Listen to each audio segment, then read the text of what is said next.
রাধা রানীর আবির্ভাব তিথি। শাস্ত্র বলছেন রাধা ভজনে যদি মতি নাহি ভেলা, কৃষ্ণ ভজন তব অকারণে মেলা।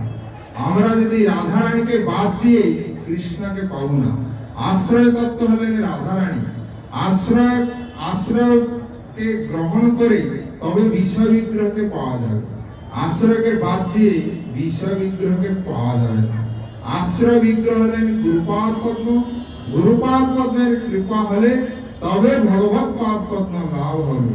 সেই জন্য শাস্ত্র বলছেন যস্য প্রসাদাৎ ভগবৎ প্রসাদ, যার প্রসাদে ভগবত প্রাপ্তি হয়। আমরা যদি সাধুগুরু বৈষ্ণবের আনুগত্যে হরিভজন করতে পারি তবে আমাদের জীবন সার্থক হবে। এই বলে আমি আমার দুটো বক্তব্য শেষ করলাম। এখন মহারাজ কাছ থেকে শ্রবণ করবেন।